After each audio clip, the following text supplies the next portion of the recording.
దేవుని కార్యములు చూడాలి అనంటే ప్రార్థన జీవితము గలవారై ఉండాలి మనం. అన్న దేవుని పాదాలు చెంత ప్రార్థించినప్పుడే కదా అన్న గర్భాన్ని దేవుడు తెరిచాడు.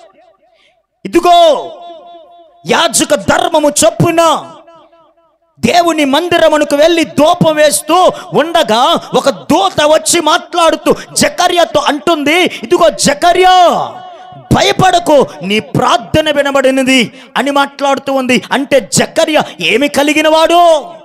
ప్రార్థన జీవితం కలిగినవాడు. ఇంకొక మాట చెప్తూ ఉంటున్నాను, ఎబ్బేజు దగ్గరికి వెళ్తే ఎబ్బేజు తన సహోదరులందరిలో ఘనత పొందినవాడై ఇశ్రాయేలుల దేవుని గూర్చి మొరపెట్టి అంటాడు, నీవు నన్ను నిశ్చయముగా ఆశీర్వదించి కీడు రాకుండా నన్ను తప్పించి నా సరిహద్దులను విశాలపరచండి అని దేవునికి ప్రార్థన చేస్తే బైబిల్ సెలవిస్తూ ఉంటుంది, అతడు మనవి చేసిన దానిని అతనికి దయచేసేను అనుంది. ఈ పూట నేనంటాను, నీవు ప్రార్థించగల వ్యక్తిగా ఉంటే నీ మానవుని దేవుడు ఆలకిస్తాడు.